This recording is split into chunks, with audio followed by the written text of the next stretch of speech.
Faithfulness is the word. My religion has compels me, and I love it for it, to be against discrimination of any kind in our country. Our rights come from nature and God, not from government. All God asks of you is faithfulness, faithfulness, faithfulness. Fighting for the family, standing for the church, laboring to return to a moral and biblically based culture. This is the American Family Association at AFA Today. We welcome you to AFA Today. It's Kevin McCullough on, we're in hibernation mode. Snowmageddon has once again hit New York City, and we are in a different location, and we are glad that you're with us from our normal AFA Today studios. I simply could not get to Lower Manhattan, the belly of the beast, because we're expecting another 8 inches the day after the Super Bowl here in New York. So welcome to what we have of a studio, and we're just grateful to have you with us. Kevin McCullough, my name. It is that time of day where we look at what is news, and we say, how do you think about it? How do you feel about it? We take your calls at 888-589-8840, 888-589-8840. All right, yesterday, the game didn't turn out to be much news at all, did it? As many of us wanted the Seattle Seahawks not to win, they did, and in rather rub-nosing fashion. So it's done. The NFL season's over. Now my little heart, my little pitter-patter must wait all the way until training camp sometime late July before I can start, getting back into the mood for football. We just have to knuckle in and bear down now. But we've got a lot of other things that made news yesterday, some very interesting things that I would love to talk about with you at 888-589-8840, 888-589-8840. And Brent, I'm just realizing, of course, that as I have from time to time, when we are in the bunker, which is the makeshift room, we do not have the normal call screen software. So I'm going to sign on to instant message, and then you can just have the staff there tell me who's online. All right, so we've got some interesting things to talk about, and I want to make sure that we get to them. Did you see any of the president's interview with Bill Oreilly yesterday? Now, this struck me as a rather significant interview for a couple of reasons, but one being that it was probably the most hostile between the major anchors of the networks, which it's become the tradition. I don't know if you noticed this or not, but the last 6, 7, 8 years, the top newsman at whatever network gives the president an interview the day of the game, before the game. It's really, it's high viewership, so it's guaranteed for a big tune-in factor. And, of course, the president, if he's running for re-election, this is usually a time when he tries to press some advantage. But it's been 2 to 3 years since Bill Oreilly had last had the chance to talk to President Obama, and he had only talked to him one other time previous to that, and he was not yet president.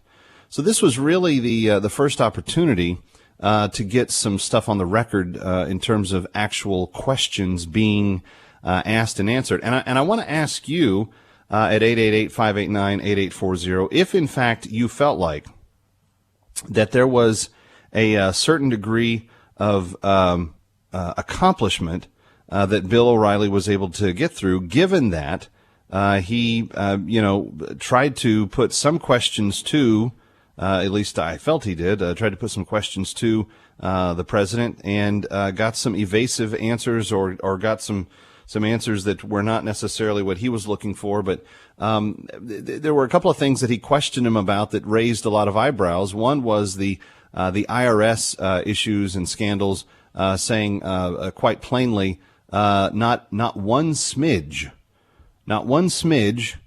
of corruption went into the IRS affair in any way. Not one smidge.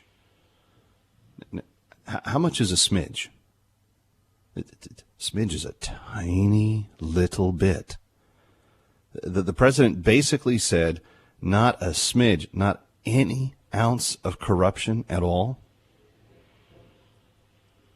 If that turns out to be the case, it will be the most miraculous event in all of elected political history, in the history of the world. Because I don't know how you have, 2,000 organizations that were identified by basically conservative, patriotic, or Tea Party terminologies that got flagged. And they all happened to oppose the president's policies from a public policy viewpoint. And it happened to be, taking these organizations many, many weeks and months and sometimes years longer than what the law required the IRS to operate by. The president's response to this was, oh, no, not a smidge of corruption. There wasn't 1 ounce, not one thing that was done inappropriately. It was just a clerical error. It was just a mix-up. And it was interesting because Bill Oreilly says to the president, basically, well, Mr. President, how do we know that for sure? Because the investigation's still underway. No, I promise you, not one smidge. I thought that was really, really incredible, a statement to make by the president. Not what I expected, but he stuck by it. So we'll have to wait and see what becomes of that. Then there was also the issue about Benghazi, and we told the truth that we knew at the time. That was his bottom line. We told the American people what we thought was true. And then he tried to say, again, that he called it a terror attack the day of, and then it took a whole week later to ever start calling it that again. And in the meantime, Susan Rice went out and said spontaneous video, et cetera, et cetera. Now, the interview that Oreilly gave the president, that they were able to give him was only 10 minutes. So it was, you weren't going to get a ton of follow-up on any one of the, dozen questions that he had for him. But on this one, again, I felt strangely odd. If anybody knew the actual story, if anybody knew the actual context of the matter, you're sitting there going, but how can you say that? Saying that he called it a terror attack, for example, or an attack by terrorists. The next day saying in the Rose Garden that he claimed, he said that terrorists attacked us. He didn't. He made a general statement that said, when terrorists attack us, we will blah, blah, blah. But it was not even in specific reference to the attack in the paragraph. You go back and read the speech. It's not even in the exact paragraph where he's referring to the actual events. It seems to me to be a problematic thing that the administration either just doesn't care anymore about even pretending to tell the truth, or we're dealing with maybe one of the most rose-colored glasses guy that we've ever seen in the White House. I don't know. What was your take on it? How did you feel about the body language? What was there? I mean, I thought that Oreilly was actually fairly nice to him. I thought he was fairly respectful of him, but tried to get some answers to some things that we haven't had answers to yet, and it's just one of those things. And then there was this part of it. Oreilly read Obama a question from a viewer who asked, Mr. President, why do you feel it is necessary to fundamentally transform the nation that has afforded you so much opportunity and success? Man, do the users of daily talk media know how to ask questions? President Obama responded, I don't think we need to fundamentally transform the nation. Oreilly says, those are your words. Obama says, I think what we have to do is make sure that here in America, if you work hard, you can get ahead. Whoa, wait a second. That's a world of difference from where we started, which was fundamental transformation. Fundamental transformation, in essence, is trying to take every rock in the whole of society and turn it over. Fundamental transformation, completely different than it was before. Now he's pulled back to just the statement of, if you work hard, you can get ahead. That's it? That's the goal? And I hate that statement anyway. What do you think of that statement? If you work hard, you can get ahead. Is hard work the only ingredient in getting ahead? See, the reason I ask is I've seen people spin their wheels doing jobs, working very, very hard, and not getting anything accomplished. So I don't think just working hard should guarantee you anything. I think that it's working hard plus continually putting yourself in a position to learn and to use that knowledge combined with your work ethic to then generate results for whatever you're doing, for your boss or for your clients or for whatever else. But the idea that this is very much a statement of people that love to live off the public dime. Well, if you work hard, you should get ahead. I punch the clock every day. I went to my job every day, and I just, from 9 to 5, I was there, and I did what was required of me. Now I want guaranteed riches and fame and glory. Well, it doesn't work that way. The reason that Apple became the most profitable American country in the world is because they had guys that were working in their garages thinking up of how to make computers differently than they had been made before, and thinking, what if we change the entire interface of how a computer interacts with a human being? And if it wasn't for that initiative and intuition and trying to develop something that had not been created before, they would have never become the most profitable company in America.